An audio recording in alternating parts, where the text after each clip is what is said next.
It's just gonna be lo-fi, rambles, because first of all, off the bat, I love each and every single one of you. Thank you so much for all your comments on my last video where I was asking for advice.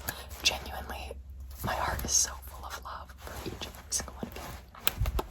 Kisses to you all. You all definitely gave me some great comments, great advice, and just a lot of support in general, so I feel so loved. And like, ask anybody in my family, friends around me, I've just been smiling all the time because, you know, we have a little community here and I love every single one of you. So I wanted to start off the video by just giving a huge thank you.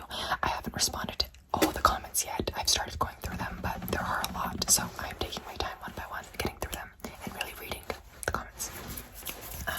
That being said, a little update on the album front. I have decided to go with self-publishing and do that first before looking into anything else. Except I've been a little bit sad because self-publishing, it actually is a lot of work depending on which distributor you go with. Digital distributor. I'm gonna get more into that now, but I have this cute thing. Neato, nice cube.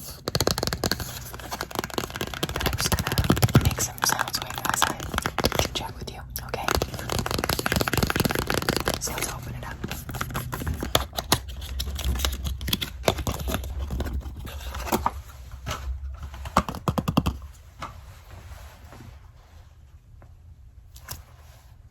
Oh, guys, I love it. This little flap on it. They had a really big one, but I was like, let me get this one first. Hopefully it's making some noise that you can hear. But yeah, as I was saying, basically, I ended up choosing the distributor called CD Baby.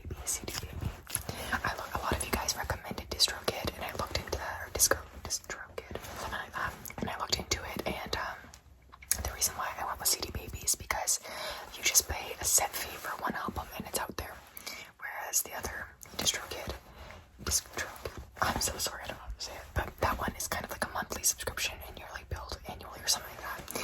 And apparently the pros and cons, like if you release multiple tracks throughout the year, multiple albums, the monthly one's definitely better bang for your buck, you know, whereas I just have one album that I'm putting out, so CD Baby made more sense for me. And I finished my album art and everything because my dad and I want to make some final copies just for like our family, friends, and whatnot.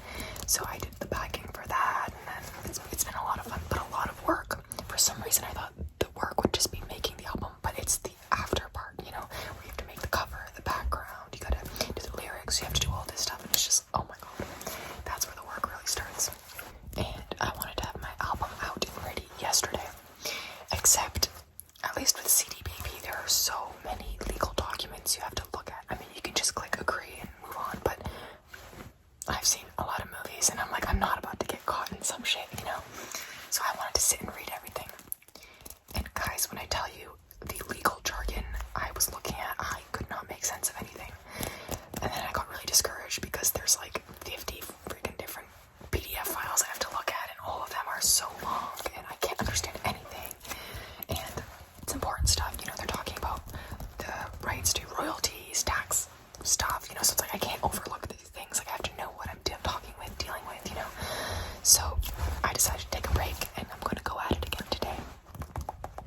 But anyways, so that's where I'm at with the album currently. I'm going to try sit down again and go through the documents, but it's so long. And that being said, I was really sad because, as I mentioned, there's a John Frusciante cover on my album that I really like, except in order to put a cover on an album, at least with CD Baby, you have to have a mechanical license, something like that. And then I looked into, because you have to pay royalties since you are covering someone's song, so I looked into that. It turns out you have to pay a set fee for the license, and then the set fee was not the issue for me. I would have paid the fee, but it's just you kind of have to estimate how many copies of records you're going to sell and how many listeners you're going to have monthly.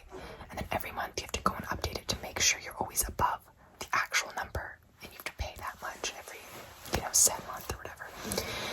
And honestly, that just seemed like a lot of work, because I'm not going to sit there and monitor every month. Are you getting me?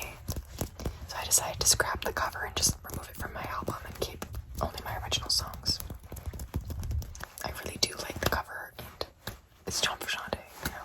So I think I'm gonna post it to my YouTube instead. But this is ASMR. Obviously, I'm not gonna, you know, I was gonna say break your eardrums with loud music. And a lot of you have actually said to start another separate channel for music things. So I think